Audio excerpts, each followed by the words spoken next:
Good morning. That music was so beautiful, I didn't want it to end. I just wanted to sit there quietly and listen for the rest of the hour. Todd Milne, thank you so much once again for starting our service with your incredible talent. Welcome, one and all, to the Unitarian Universalist Church of Spokane, where we join together to create a nourishing, liberal religious home and to champion justice, diversity, and environmental stewardship in our wider world, or as we say in short, to create community, find meaning, and work for justice.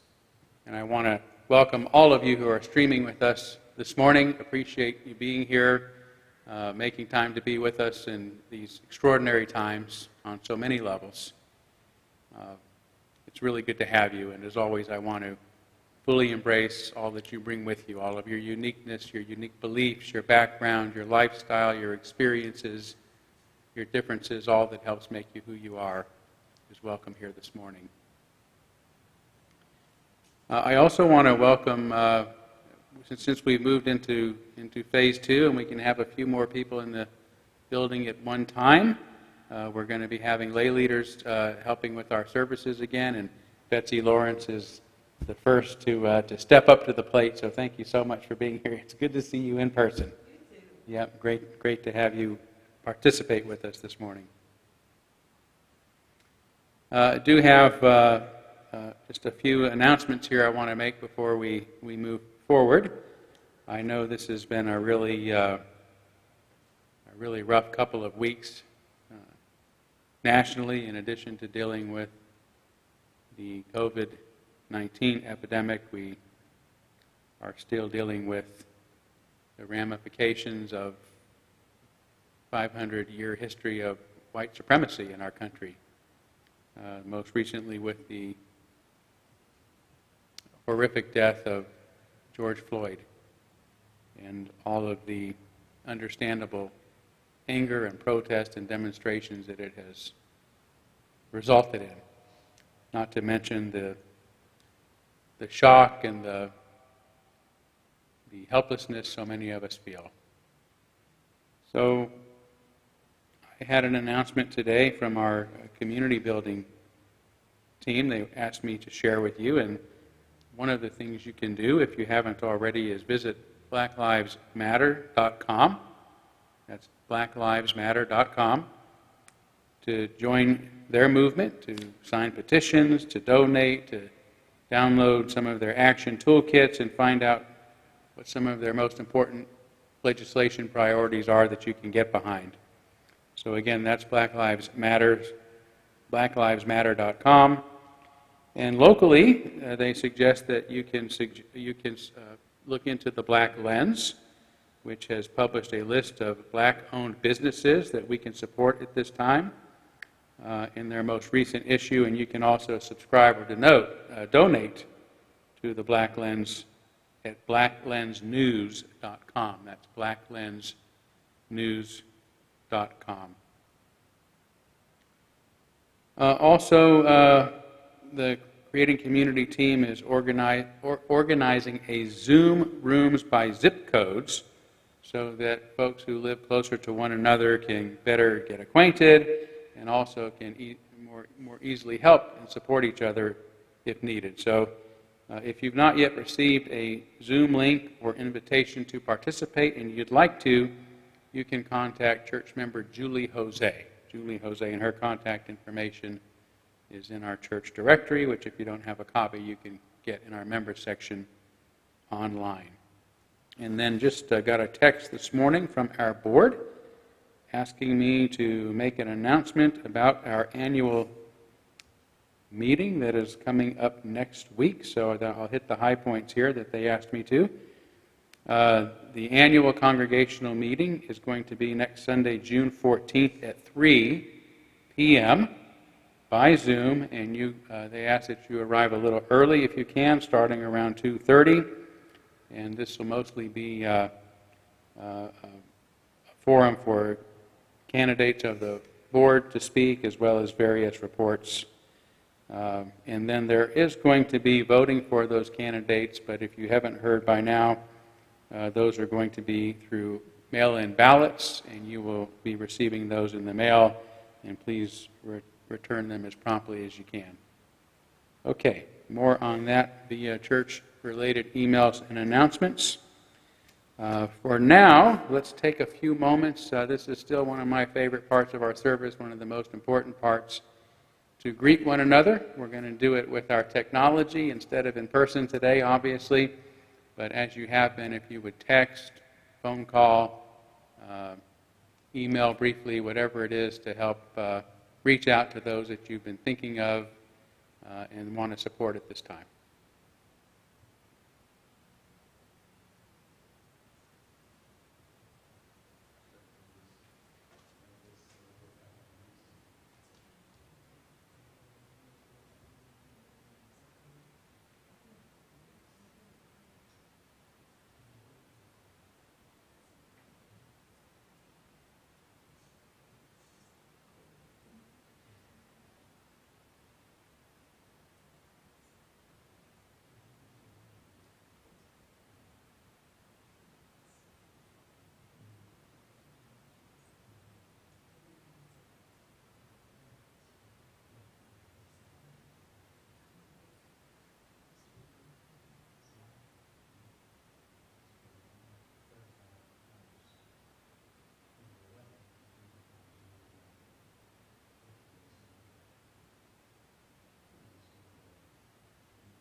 Okay, and lots more ways to stay in touch after our service and during the coming week, so I encourage you to do that as well.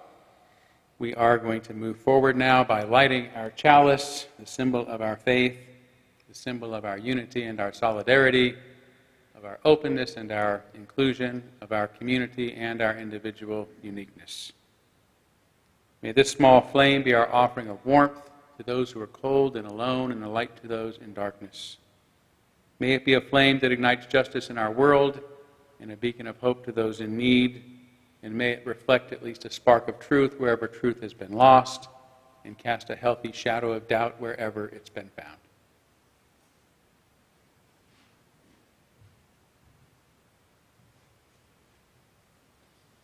We meet on holy ground, brought into being as life encounters life, as personal histories merge into the communal story, as we take on the pride and pain of our companions, as separate selves become community.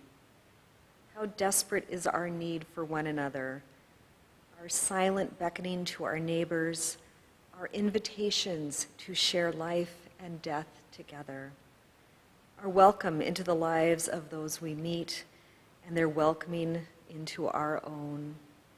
May our souls capture this treasured time. May our spirits celebrate our meeting, for we meet on holy ground.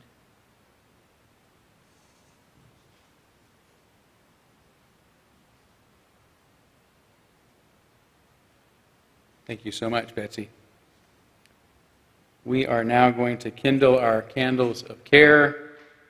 I certainly did, I should say I did not get any specific requests this week, but there are certainly a lot of folks that are on our hearts and minds right now. I'm not even going to try to list the folks in the various groups that we should be concerned about, because I think it would go on forever, and I know you're thinking about a lot of those folks too. So why don't we just move into a moment of silence, and please think with kindness and compassion on those that you're most concerned about and care about this morning.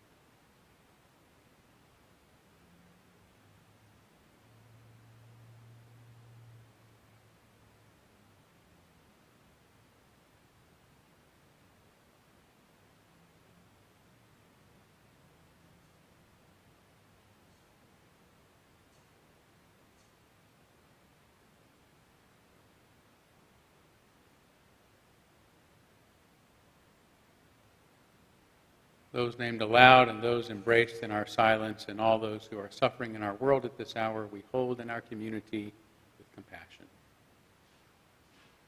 Now we're going to have our children's story, or our story for all ages, I should say. And I'm going to do one that I've done before. It's one of my favorites with one of my favorite characters, so here we go.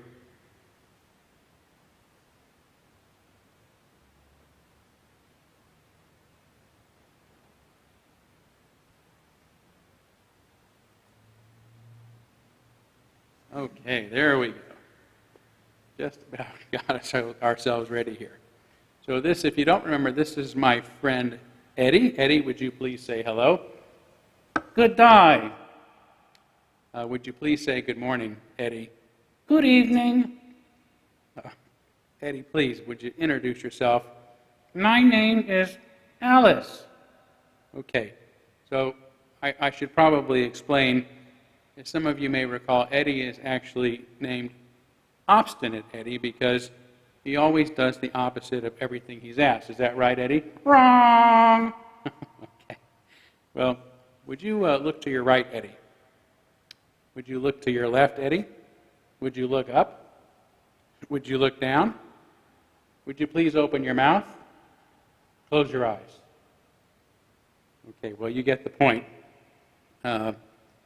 So the only way we're going to be able to actually get Eddie to talk is if we ask him not to. So Eddie, would you please not say a word? I'm Obstinate Eddie. But that's not my name. If you ask me again, I won't tell you the same. He actually tastes with his eyes. He sees with his ears. He smells with his tongue. And his nose is what hears. My elbows then backwards. Let's see. Make it quick. Forget it. My elbows then backwards. My hair doesn't grow. I smell with my tongue. Oh, we're on the wrong line, Eddie. Now we really are opposite. Let's try that again. My elbows then backwards. My hair doesn't grow. I walk on my fingers, and I cling with my toes. When I eat, I get hungry. I tire when I sleep. I'm loud when I'm quiet, and my mouth doesn't speak. He wears PJs to school and sneakers to bed. He snores while awake and thinks yellow looks red. My parents get younger, and I don't grow old.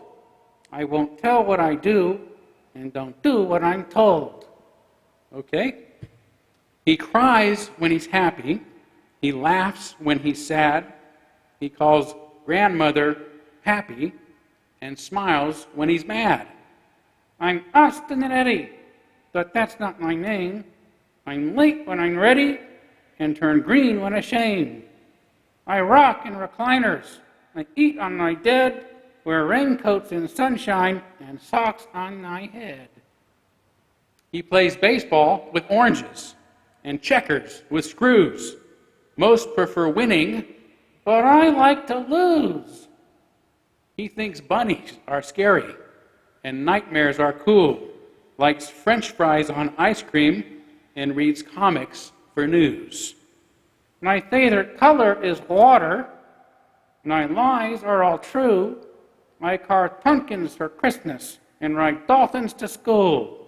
I'm Austin and Eddie, but that's not my name. I leave when I'm coming and go where I came. He's obstinate Eddie, except when he's not, except when he's lonely and frightened a lot, except when he's tired and needs someone to hold. It's then he's more likely to do as he's told. I'm obstinate Eddie when I'm out on my own, but my name is Donnie when I'm safely at home. I watch TV with Daddy, play nicely with Sis, and get cookies from Nani if I clean up my mess. He's obstinate Eddie, except when he's not, and if truth is worth telling, he's not quite a lot. I'll decide in the morning when I'm rearing to go, so ask my name then, and I might just let you know.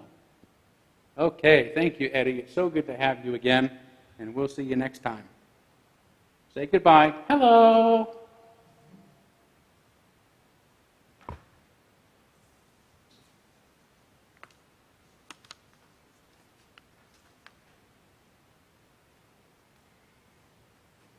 I am bringing us into meditation today with an Ashtanga yoga chant called the Mangala Mantra. You will first hear it in Sanskrit and then in English. Swasti prajabhya paripalayantam naryena margena mahim mahishaha go brahmanebhya shubhamastu netyam lokha samasta sukhino bhavantu. May the rulers of the earth keep to the path of virtue for protecting the welfare of all generations. May all peoples be forever blessed. May all beings everywhere be happy and free.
Betsy, thank you so much for that wonderful recitation of Sanskrit. Beautiful, very poetic. Yeah.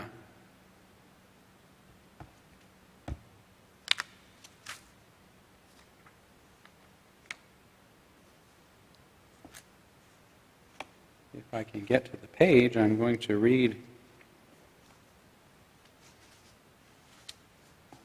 a little bit of Emerson today. Getting close here.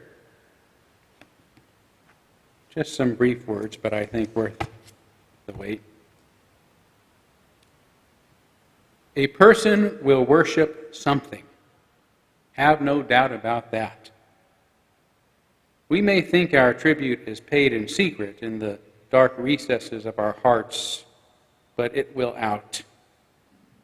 That which dominates our imaginations and our thoughts will determine our lives and character. Therefore, it behooves us to be careful what we worship, for what we are worshiping, we are becoming.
Thanks again, Todd.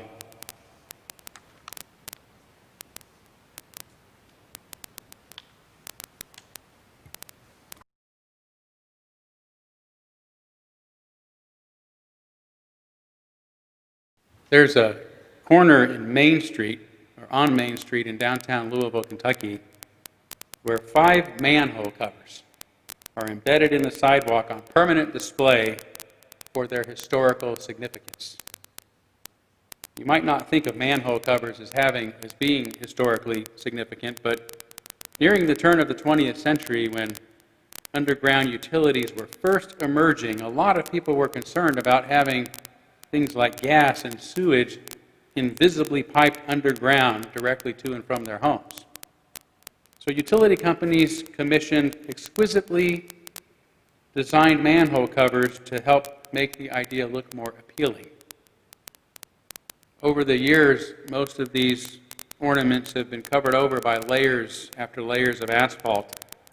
But Louisville, where iron foundries were abundant then, is considered a mecca of the mecca of manhole covers, and remains a place that you can see and appreciate some of their intricate floral and Gothic design.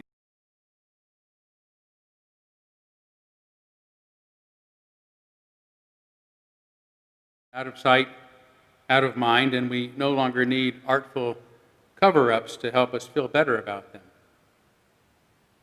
This is true of much in our society. It's why sewage treatment centers are among the most beautiful facilities in any community, so we don't think much about what's going on behind the scenes or under our feet or sometimes right under our noses. Today, a disturbing and deadly pattern of police brutality against unarmed black men and women has yet again been shoved right in front of our faces. The outrage that has followed has led many to wonder how such horrors can happen. But these cruelties and abuses, like underground utilities, have been happening a long time, right under our noses. But most of us haven't paid attention because our societies have been superficially beautified to prevent us from noticing. The only reason so many more are noticing now is because cell phone cameras have suddenly blown the lid off the matter, like underground gas explosions blowing the covers off of manholes. Police brutality and racist policing have been part of the underground utility upon which American society has been operating for hundreds of years. This isn't to say that all police officers are racist or brutal, because they're not. But like any of us, they are caught up in a system that looks fine on the surface, but hides an ugly and explosive reality beneath the very foundations upon which we are living. And God help anyone courageous or stupid enough to blow our cover.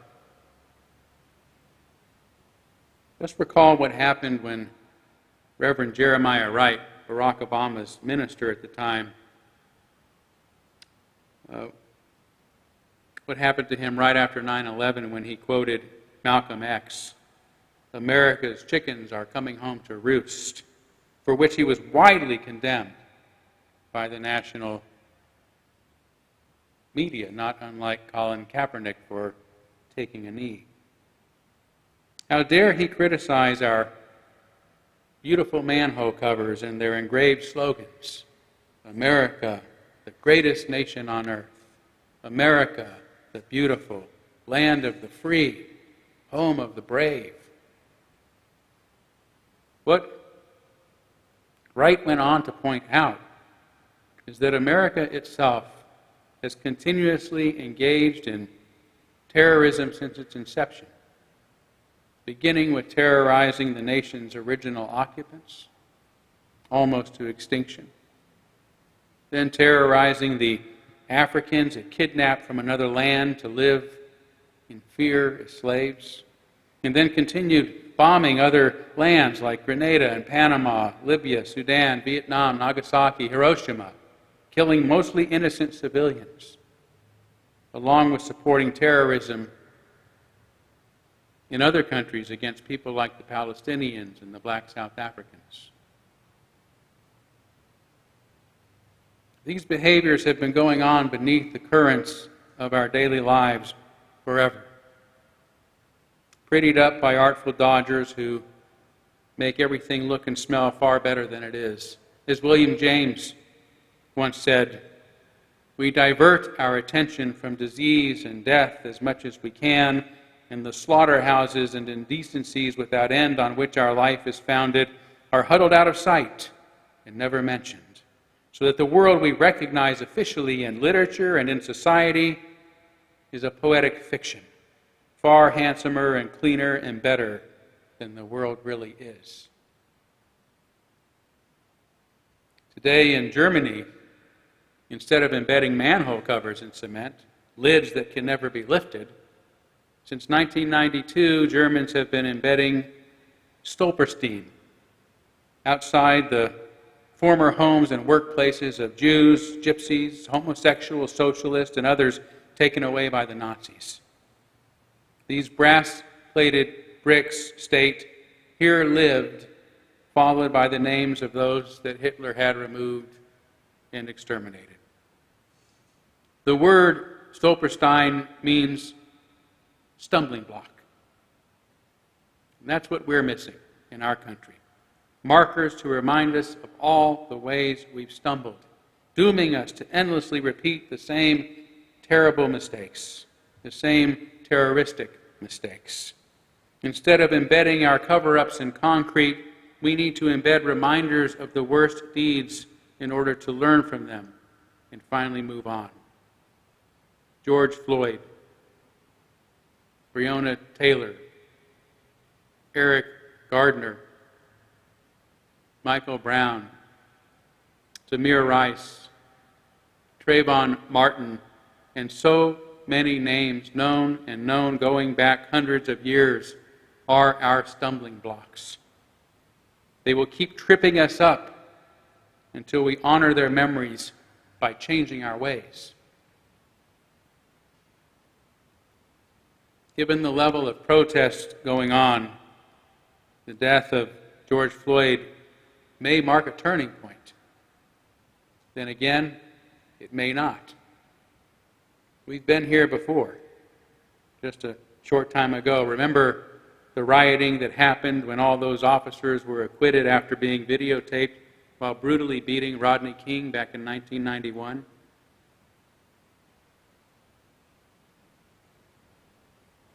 Yet names like George Floyd's continue to mount.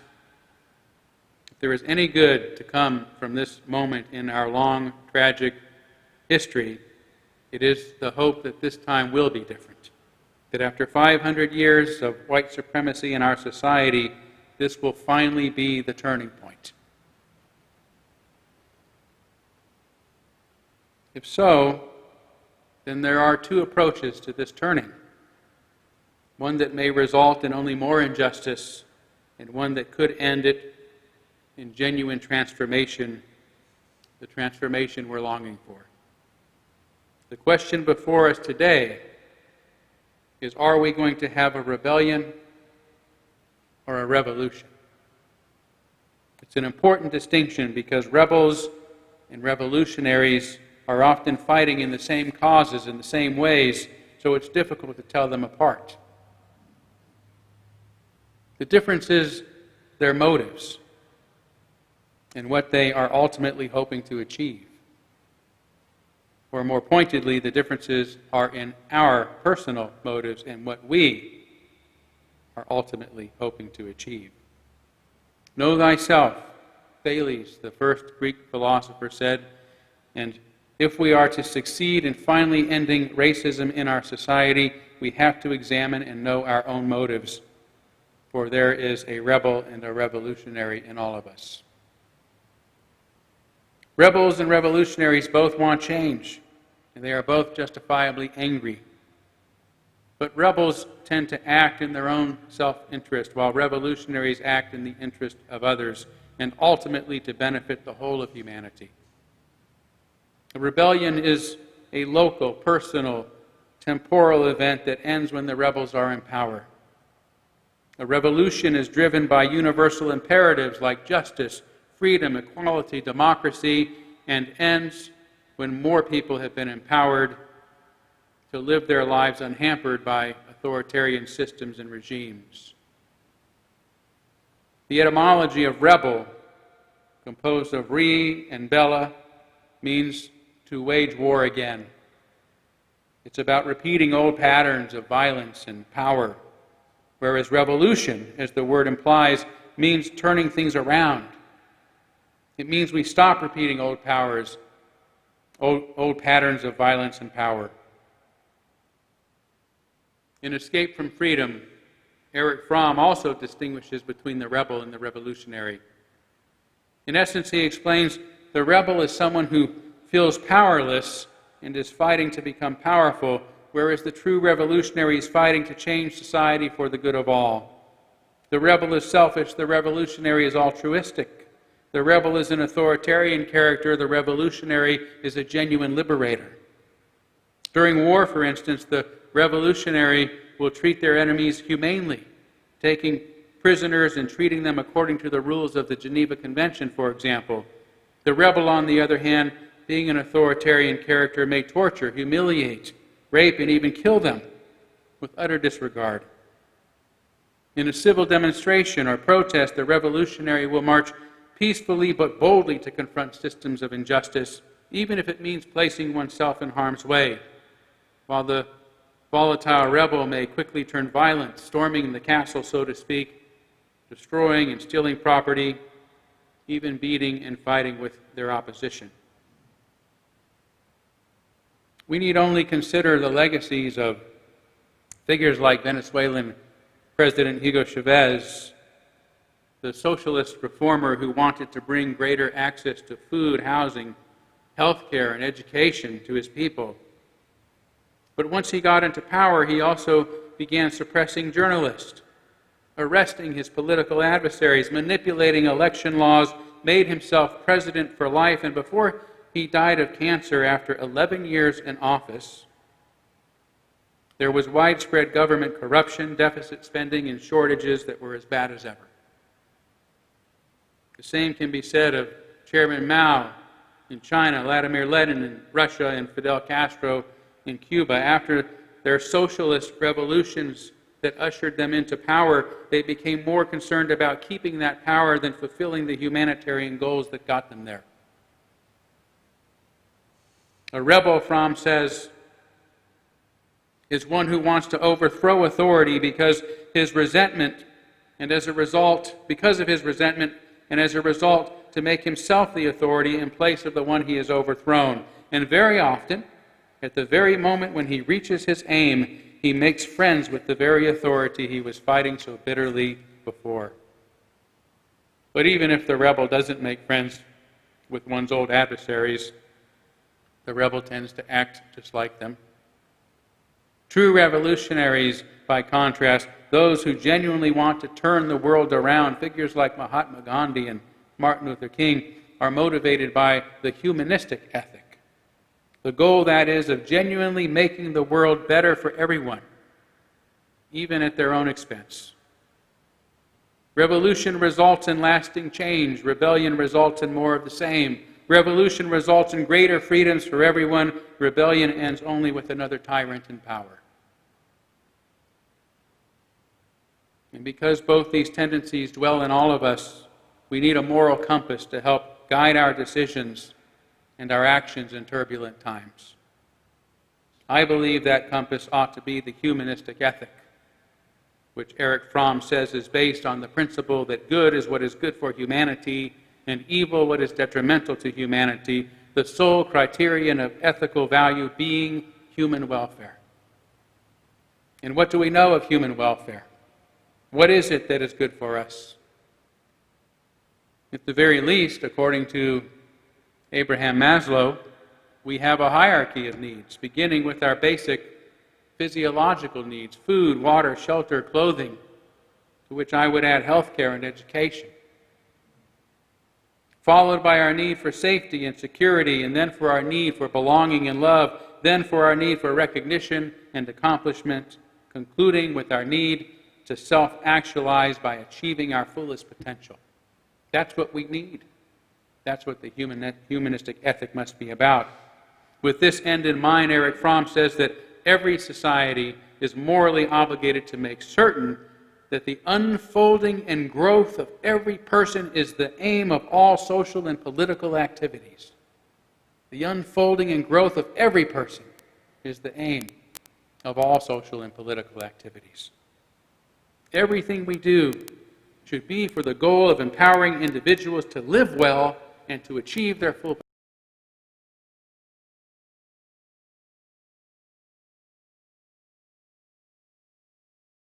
out, or our entire society has failed.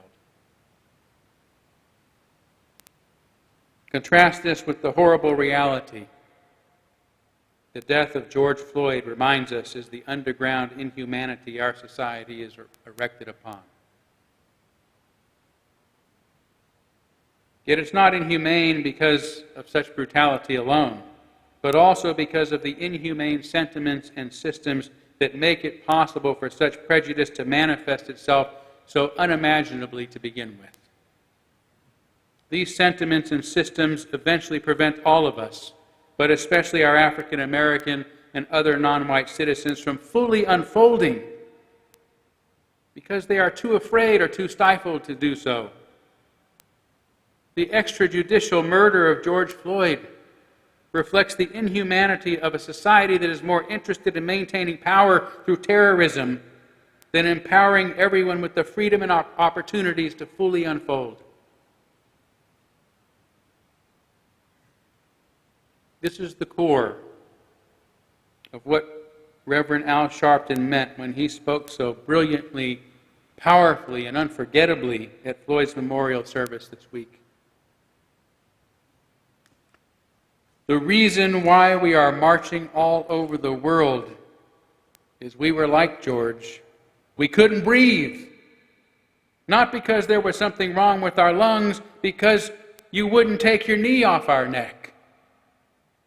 We don't want no favors. Just get up off of us, and we can be and do whatever we can be. It's a cry for a society to stop preventing some people from achieving their highest need to self-actualize, from being all they can be, from fulfilling their greatest potential. But they can't do that when they are living in a police state, which is what some of their neighborhoods feel like, where they are under the heels and knees of tyrannical authorities whose whole purpose is to hold them down. They can't get to the top of the pyramid when the political pyramid scheme enacts a racist drug war to criminalize and disenfranchise them, or imagines fictional gangdoms wherever their endangered children gather to play. They can't reach the top when society's failed economy keeps too many below the poverty line, struggling just to have healthy food and clean water, struggling to have adequate health care and well-funded education and a living wage. They can't rise above it all when the very people who are supposed to keep them safe and secure along their path are a constant source of terror and threat to their very lives, when just walking or driving down the street could be a death sentence.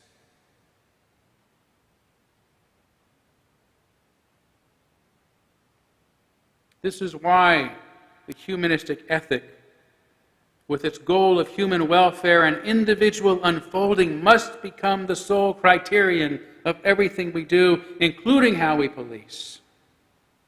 And I believe it also must be the core value that determines how we protest, so that we bring a genuine revolution in our country, resulting in lasting and meaningful change, and not just another short-lived rebellion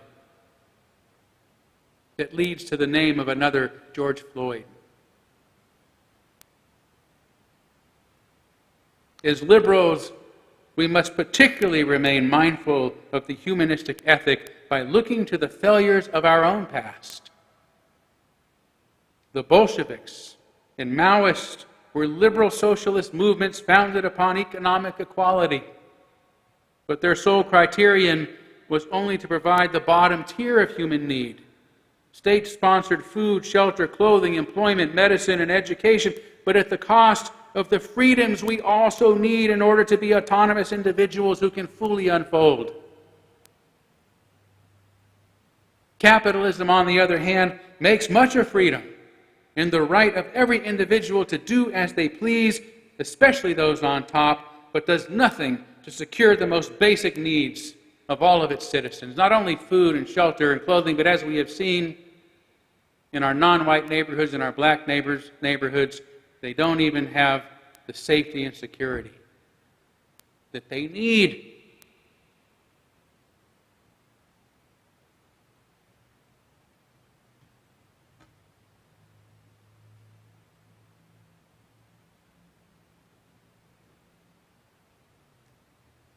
The problem, in my opinion, is not capitalism any more than socialism is the solution. The problem is the utter disregard for human welfare and potential that has always flowed beneath the foundations of American life. The solution, no matter what kind of economy we favor, is the humanistic ethic, because it requires us to establish systems that take the whole pyramid into account for every person. A society that does less is a failed society. An economy that doesn't work for everyone is a failed economy. Law enforcement that doesn't serve and protect everyone fails us all. Today, despite the rioting and vandalism and looting we have seen, millions of protesters in the U.S. and around the world have remained peaceful though forceful in their insistence that the name George Floyd be our last Silverstein. There is a murderous and oppressive undercurrent beneath our feet, tripping us up, and a stench of death right under our noses that can no longer be denied by our ornate cover-ups. It feels like there are enough revolutionaries out there now to finally turn this horror around. As Al Sharpton said on Thursday, George Floyd's story has been the story of all black people, because ever since 401 years ago, the reason we could never be who we wanted or dreamed of being is you kept your knee on our neck. We were smarter than the underfunded schools you put us in, but you had your knee on our neck. We could run corporations and not hustle in the street, but you had your knee on our neck. We had creative skills. We could do whatever anybody else could do, but you wouldn't get your knee off of our neck.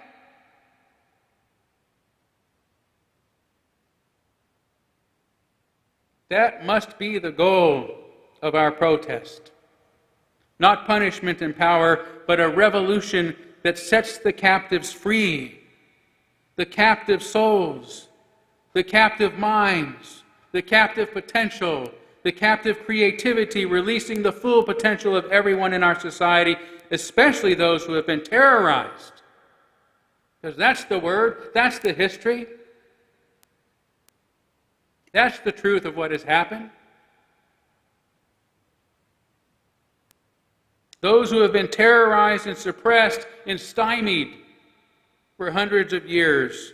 It's time to stop criminalizing and policing those who live in black neighborhoods and brown neighborhoods and poor neighborhoods.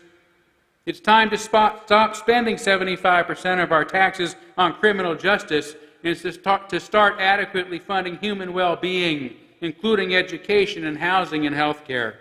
It's time to demilitarize our poorest and blackest neighborhoods and dignify them instead.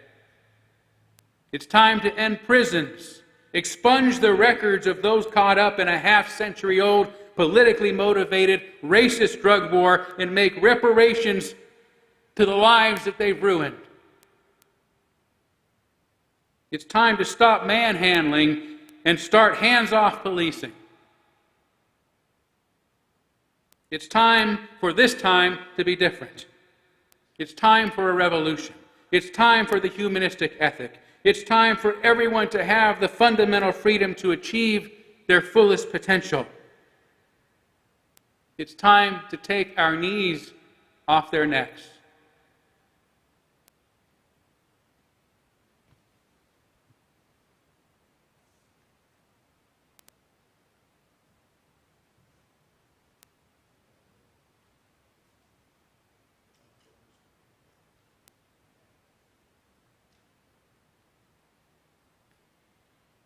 We leave blessed by our connections to one another, to the Spirit of life. Walk lightly that you see the life that is below your feet. Spread your arms as if you had wings and could dance through the air. Feel the joy of the breath in your lungs and the fire in your heart. Live to love and be a blessing on this earth. Amen. Blessed be. Salam alaikum and shalom.